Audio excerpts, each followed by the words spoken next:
देखो आप लोगों को एक आज मैं बहुत ही इंटरेस्टिंग चीज बताने वाला हूँ, बहुत इंपॉर्टेंट है। यूपीएससी, यूपीपीसीएस कई बार इस पे क्वेश्चन पूछ चुका है। देखो जितने लॉन्चिंग सेंटर होते हैं, जितने भी मतलब लॉन्चिंग सेंटर होते हैं जहां से सैटेलाइट लॉन्च होती है, वो सारे ज्यादातर इक्वेटर के पास होते हैं। इक्वेटर मतलब विषुवत रेखा।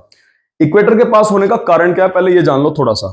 देखो जो अर्थ है वो वेस्ट टू ईस्ट घूमती है अपने एक्सिस पर, सबको पता है, सबने पढ़ रखा है बात, ठीक है। पश्चिम से पूर्व घूमती है और उसकी जो रोटेशनल स्पीड होती है वो लगभग 1670, आप कह सकते हो 1500 किलोमीटर प्रति घंटा बोल सकते हो, इक्वेटर पर ज्यादा होती है।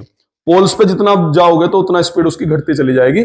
अब जब स्पीड इक्वेटर पर ज्यादा होती है तो ऊपर से वेस्ट टू ईस्ट घूमती है, तो वेस्ट टू ईस्ट घूमने के कारण क्या होता है कि उसको पुश मिलता है पूर्व की तरफ, मतलब सैटेलाइट को अंतरिक्ष में जाने के लिए जो ग्रेविटेशन फोर्स अर्थ का उसको क्रॉस करने के लिए उसको अच्छा पुश मिलता है। तो जितने भी लॉन्चिंग सेंटर होते हैं वो ज्यादातर कहां पर होते हैं, इक्वेटर के पास होते हैं। दूसरा कारण इक्वेटर के पास होने का कारण यह भी है क्योंकि अर्थ की शेप ऐसी है कि उसका जो डायमीटर है पोल टू पोल वो थोड़ा सा कम है, और जो इक्वेटर पे देखा जाए तो वो थोड़ा सा ज्यादा है। तो ज्यादा इक्वेटर पे होने के कारण सेंटर से इक्वेटर दूर है तो ग्रेविटेशन फोर्स भी कम रहता है वहां पर, तो इसलिए एस्केप वेलोसिटी अच्छी मिल जाती है इक्वेटर पर।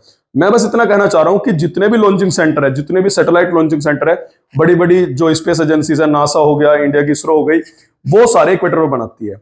लेकिन अगर आपसे क्वेश्चन कभी पूछे कि कौन सा लॉन्चिंग सेंटर, एकमात्र लॉन्चिंग सेंटर जो बड़ा लॉन्चिंग सेंटर है वो इक्वेटर से दूर है, तो आप लोग यहां देखिएगा कजाकिस्तान में, आपको पता है कजाकिस्तान उज्बेकिस्तान के बीच में यहां पर ये जो है ये अरल सी है।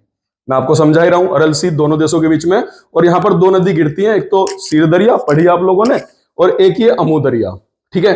दो नदियां गिरती है, सीर दरिया, अमू दरिया। ये जो सीर दरिया नदी है इसी के किनारे पर कजाकिस्तान में, मतलब साउथ कजाकिस्तान में, इसी के किनारे पर यहां पर है, ध्यान रखिएगा, बैकोनूर लॉन्चिंग सेंटर। काफी इंपॉर्टेंट है, सोवियत यूनियन ने 1950 में बनाया था, क्योंकि कजाकिस्तान आपको पता ये 1991 तक पार्ट किसका था, सोवियत यूनियन का था।